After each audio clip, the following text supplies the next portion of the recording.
राजीव एक multinational company में काम करता था। वो अपने काम में निपुण और ईमानदार था, लेकिन एक बात उसे हमेशा परेशान करती थी, ऑफिस के वातावरण।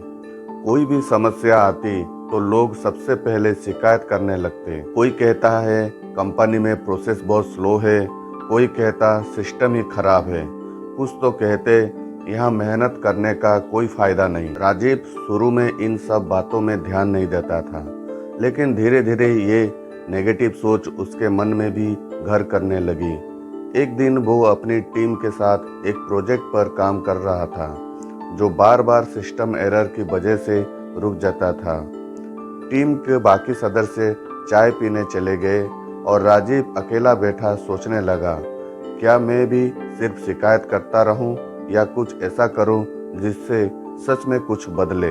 उसी समय उसके मन में एक ख्याल आया, अगर समस्या है तो समाधान भी होगा।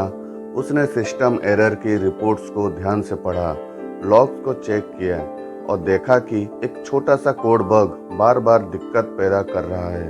उसने उस बग को नोट किया और तुरंत आईटी डिपार्टमेंट को लिखा। अगले ही दिन आईटी टीम ने उस बग को ठीक कर दिया और सिस्टम पहले से बेहतर काम करने लगा। राजीव की इस पहल से पूरा प्रोजेक्ट समय पर पूरा हुआ। उसके मैनेजर ने उसे बुलाया और कहा, राजीव, अगर सब तुम्हारे तरह सोचना शुरू कर दें तो कंपनी में बहुत कुछ बदल सकता है। यहीं से राजीव ने ठान लिया कि अब वो न केवल खुद समाधान सोचेगा, बल्कि दूसरों को भी यही सोचने के लिए प्रेरित करेगा। उसने एक छोटी सी इनिशिएटिव शुरू की, थिंक सॉल्यूशन नॉट प्रॉब्लम। हर शुक्रवार को टीम मेंबर्स एक मीटिंग करते, जिसमें वो अपने सप्ताह भर की चुनौतियां को साझा करते और उनके खुद के सुझाए समाधान को बताते। धीरे धीरे इस सोच ने माहौल को बदल दिया।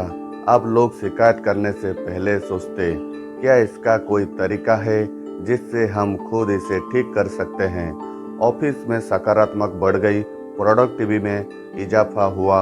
राजीव की इनिशिएटिव को पूरा ऑफिस में अपनाया गया। कुछ महीनों बाद हेड ऑफिस से एक मेल आया, आपके ब्रांच में जो प्रॉब्लम सॉल्विंग का कल्चर शुरू हुआ है उसे अब हम ग्लोबली लागू करना चाहते हैं। राजीव को कंपनी ने problem solver of the year award दिया। अवार्ड लेते समय उसने कहा, शिकायत करना आसान है लेकिन समाधान सोचना मुश्किल, पर यही मुश्किल सोच इंसान को असाधारण बनाती है। जब हम नेगेटिव सोच छोड़कर समाधान की दिशा में बढ़ते हैं, तभी असली परिवर्तन होता है। इस कहानी से हमें सीख ये मिलती है, जीवन में समस्या आना स्वाभाविक है, लेकिन अगर हम हर बार शिकायत करने के बजाय समाधान खोजने की सोच अपनाएं, तो न केवल हम खुद आगे बढ़ते हैं, बल्कि दूसरों के लिए भी एक प्रेरणा बनते हैं। अगर आपको हमारी ये वीडियो पसंद आई है तो वीडियो को लाइक, शेयर एंड सब्सक्राइब जरूर कीजिए। मिलता हूँ मैं अगली बार इसी तरह की कहानी के साथ।